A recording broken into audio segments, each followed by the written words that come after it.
Assalamualaikum and hello everyone. My name is Nur Patricia binti Muhammad Nur Hisham. My name is Ainur Syafiqah binti Kamarul Zaman. My name is Nur Idina binti Zainal.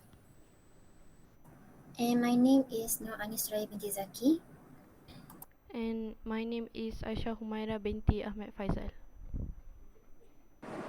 So today, our group will conduct a critical discussion comparing the original Malay article and the English translation of the article titled Cybersecurity, Open Source is not the cause of cybersecurity weaknesses.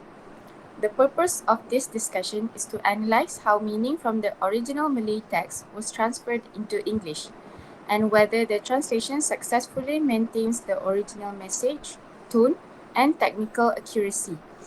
Our discussion will focus on 5 things. First is the sentence structure, next language style and genre, cultural context, technical terminology, last but not least, challenges and translation strategies. So each group member will present their findings, and throughout the discussion, we will actively ask questions, provide feedback, and suggest improvements to encourage cooperative learning and peer learning. I will begin by discussing sentence structure differences between the original Malay article and the English translation. One major observation is that the Malay article contains many long and layered sentences. This is common in Malay formal writing, especially opinion articles and newspaper commentary. For example, the original text says, tiada mana-mana aplikasi sumber terbuka yang 100% bebas dari ancaman cyber. Tetapi harus diingatkan bahawa kesedaran dalam menguruskan aplikasi sumber terbuka ini harus menjadi perkara yang utama. In English, it becomes no open source application is 100% free from cyber threats. But it should be noted that awareness in managing these open source applications must be the main priority. The translator simplified the structure slightly to make it easier for English readers to understand. Malay writing often allows multiple ideas in one sentence using connectors like dan, malah, kerana, dan namun. But in English, overly long sentences can sound confusing or repetitive. Therefore, restructuring is necessary. So another example is lebih 20 tahun sejak 1998, perisian sumber terbuka telah menjadi tulang belakang industri ICT. Dunia seiring dengan keselamatan cyber yang mengikuti rapat perisian sumber terbuka. The English translation says, for over 20 years, since 1998, open source software has become the backbone of the global ICT industry, with cybersecurity closely following open source software. Although the meaning is understandable, the phrase cybersecurity closely following open source software sounds awkward because the structure directly mirrors Malay syntax. A smoother English version could be, for more than 20 years, since 1998, open source software has become the backbone of the global ICT industry, while cybersecurity development has evolved alongside it.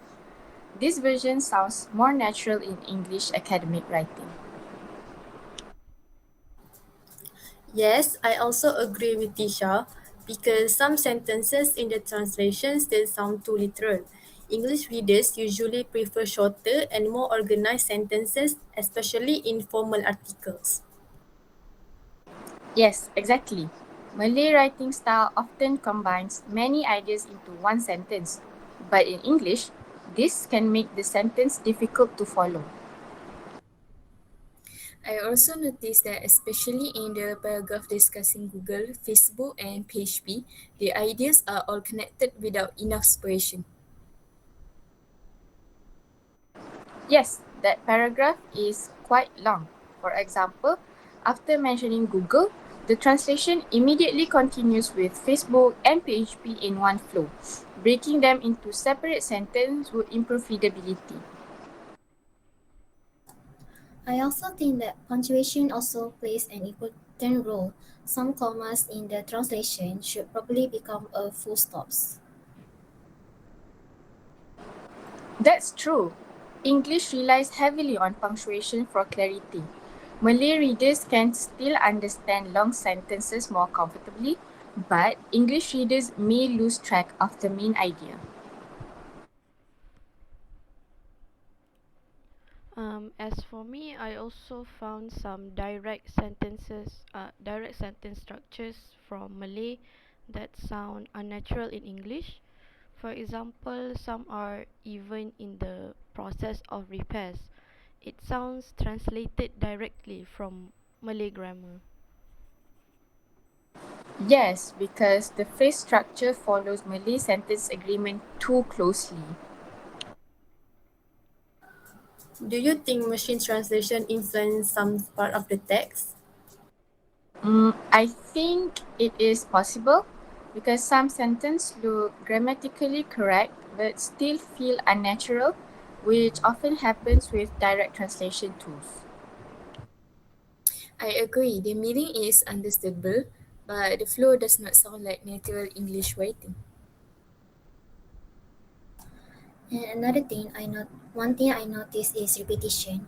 The sentence about compromised websites appears twice in slightly different wording. Yes, I'm glad you noticed. And repetition can weaken the professionalism of the translation.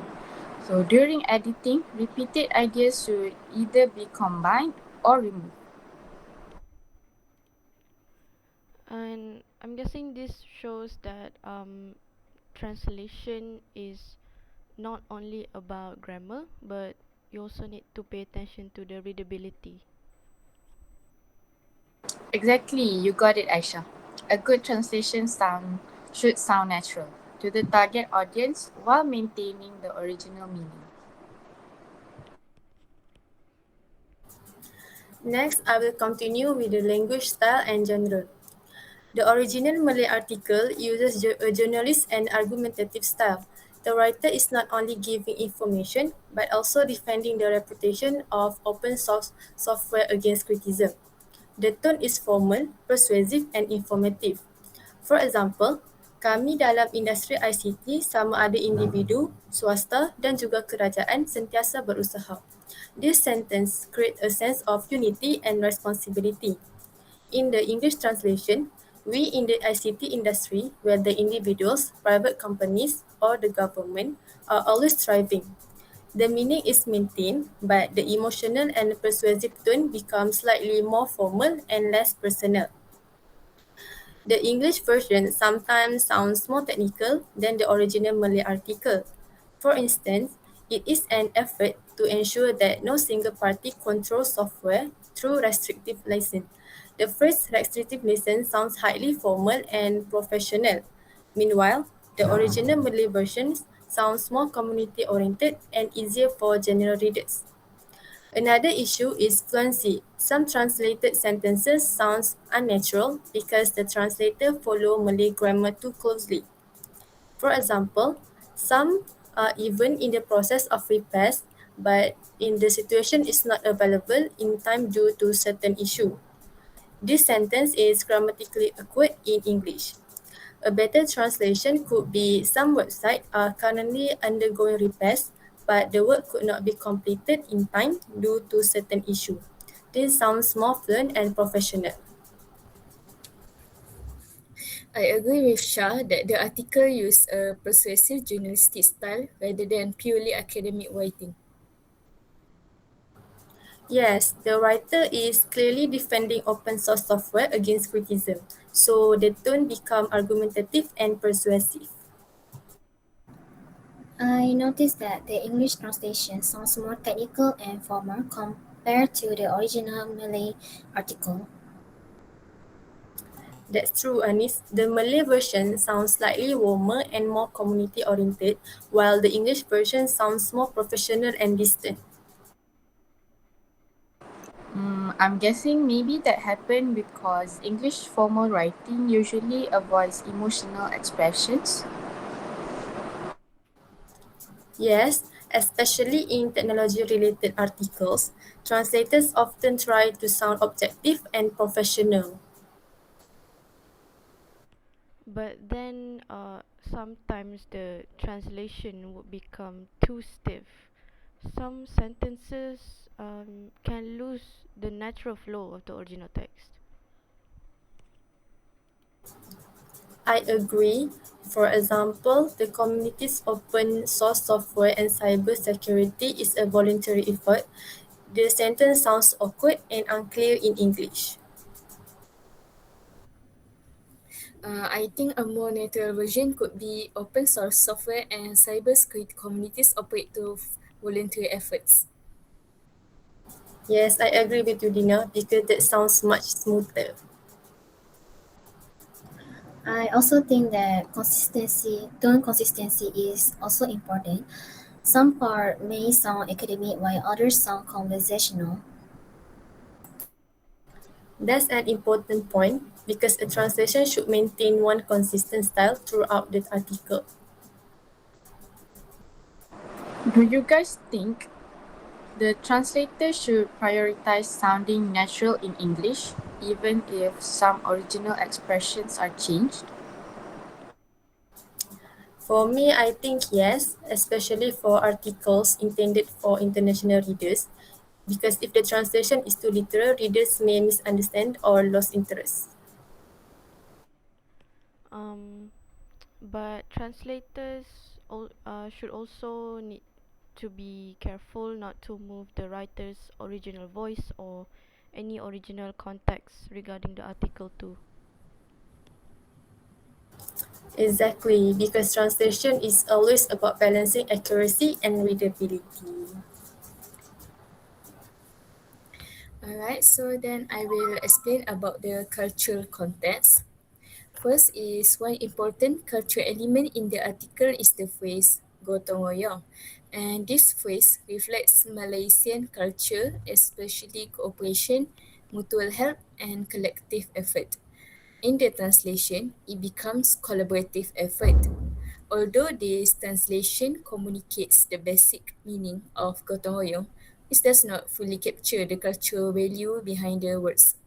In Malaysian society, gotong royong represents community spirit and social responsibility and not just teamwork. Next is another example is another culture aspect is the article strong emphasis on collective responsibility.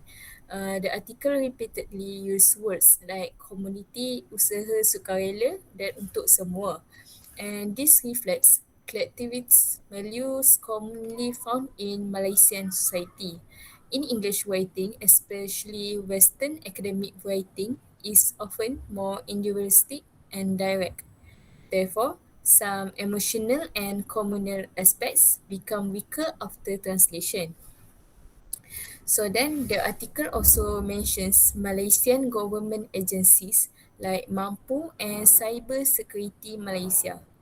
Local Malaysian readers are already familiar with these organizations, but international readers may not understand their role immediately. So the translators added explanation, the Malaysian Administrative Modernization and Management Planning Unit Agency that is shortened to MAMPU. And this is an example of cultural adaptation to help foreign readers understand the context. I actually found Dina's point about gotong royong very interesting because some cultural concepts are difficult to translate directly. Yes, Tisha, because gotong royong is more than simple teamwork.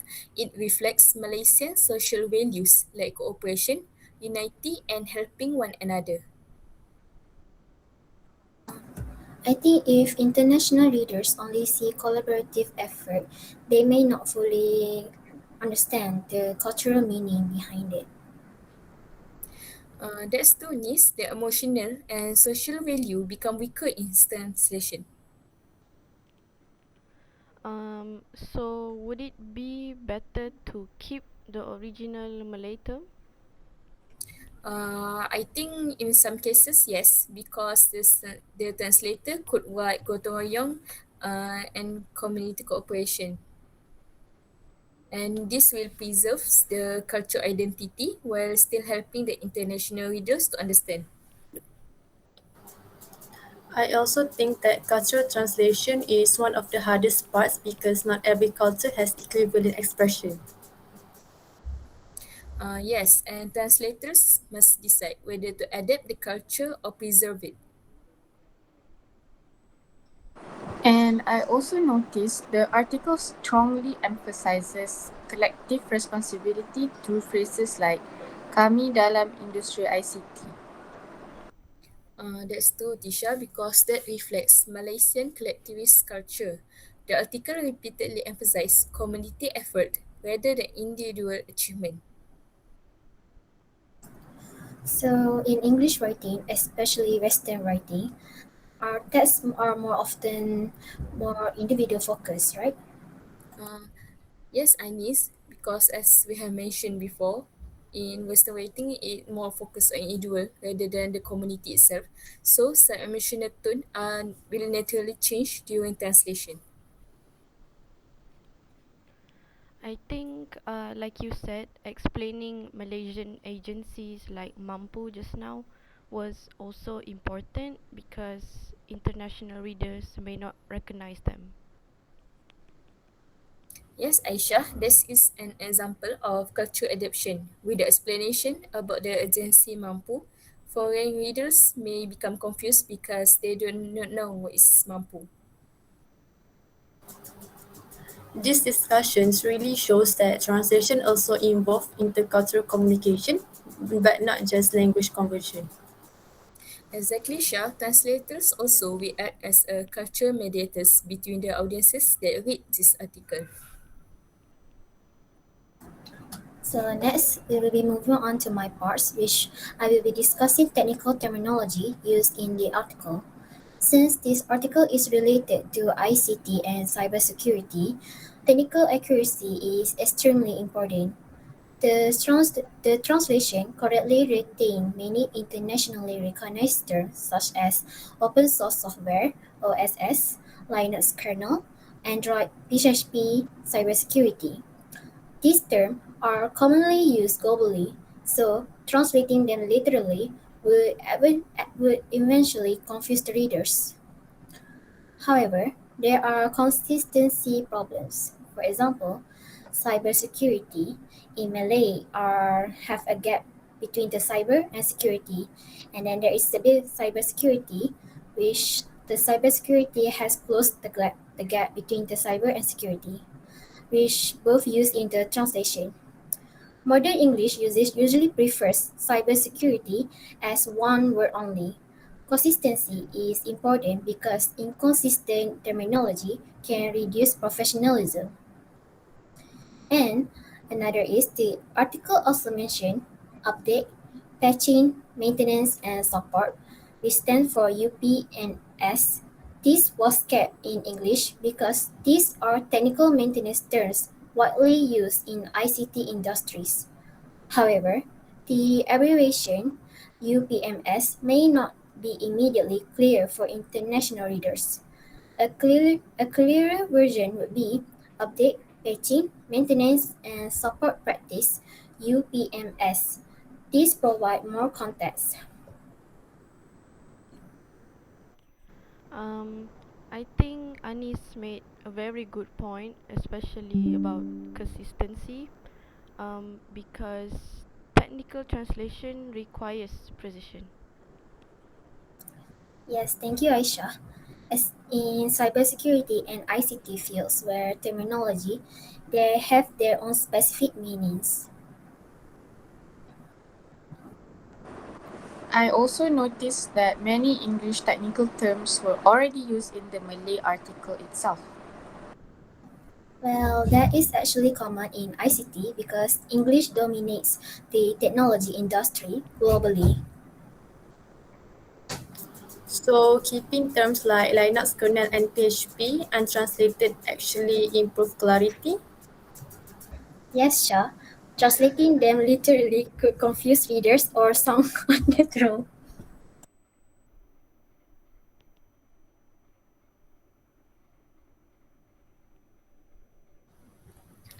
I also noticed inconsistency with terms like cybersecurity. There's a gap, and cybersecurity, there's no gap in between the words. I forgive for my earlier. So yes, actually, Dina, consistency is important in professional writing. Modern English usually use cybersecurity as one word. I think abbreviations are another challenge, just like Dina explained just now, which is about mampu. So now we have FOC, so international readers may not be familiar with it either. Well, that's true. Malaysian readers easily understand FOC as free of charge. However, foreign readers may not be able to understand the FOC. So it would be better to spell it out fully. That's right, Tisha. It is especially used in the formal translation. I also think UPMS should be explained more clearly because readers outside ICT fields may not understand it. Exactly, Isha. Translator must consider both expert readers and general audience.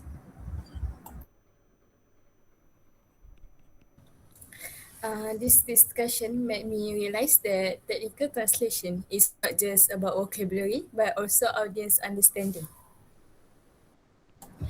Yes, that's right, Dina. Technical accuracy and readability must work together in translating the article. Okay, so I will explain the challenges faced during the translation progress and the strategies used to solve them. One major challenge was translating long Malay sentences into smooth and natural English.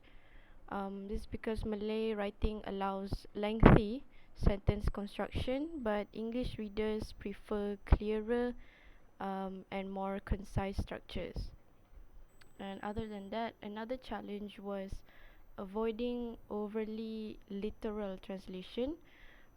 For example, tetapi tidak bagi servisnya yang perlu disediakan bajet yang sepatutnya was translated as but not for the services that need to be budgeted. This sounds understandable, but it is slightly awkward to read. A more natural version could be, although proper budgeting is still required for maintenance services, this that version is much more better because it improves fluency while keeping the original meaning. And then we have cultural translation challenges. We also face challenges translating the specific cultural phrases like gotong royong and FOC just now. FOC means free of charge, but international readers may not recognize the abbreviation immediately. So translators must decide keep uh, whether to keep the abbreviation, explain it, or replace it immediately. So the strategies we use, there are a couple. First, we meaning is based translation instead of direct word for word translation. And then simplifying long sentences, maintaining technical terminology accuracy, proofreading for fluency and consistency, and lastly, cultural adaptation for international readers. Um, Peer discussion also help because different members notice different weaknesses in the translation.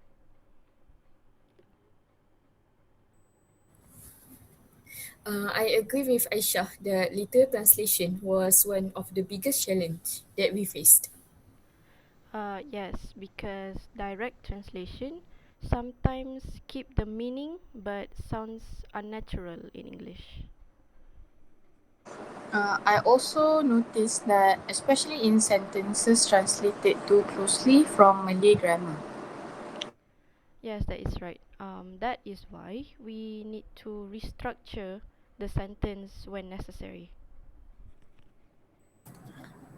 I think that maintaining meaning while improving fluency is one of the hardest part of translation.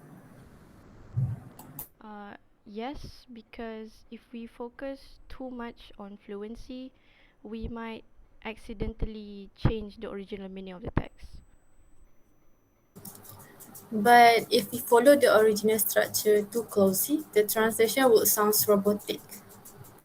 Exactly. So that's why, as translators, we need to balance it. I also think that teamwork help improve the translation. Yes, like I said, different group members will have different ideas and see different problems too. So, for example, on my part, I focus more on grammar and sentence flow. The same goes to me too, while I focus more on technical terminology consistency. And I focus more on tone and style. Whereas for me, I look more at the cultural meaning. Yes, that is correct, everyone. That is why peer learning is important. So everyone can benefit from multiple perspectives when translating the text. I also think proofreading was also very important because repeated sentences and awkward phrases become easier to notice during our discussion. Yes, that's right, Tish. And also, the group discussion has helped us critically evaluate the translation instead of just accepting it immediately. This activity also shows that translation is actually a complex process involving language, culture, audience, and technical knowledge. Exactly. You guys brought up very good points. Translation is much more than replacing words from one language into another. We need to know the cultural differences and also the readability with consistency. So, in conclusion, our group found that translating this article involves many important considerations beyond simply changing words from Malay into English. The discussion showed differences in five aspects. First is sentence structure, next language style, then cultural meaning, technical terminology, last but not least, translation strategies. Although the English translation successfully conveyed the main message of the article, there are still areas that could be improved in terms of fluency, consistency, and natural expression. So, through cooperative learning and peer discussion, our group were able to identify weaknesses, suggest improvements, and better understand the complexi- complexity of translation work. So, thank you, everyone. Thank you, everyone. Thank you. Thank you.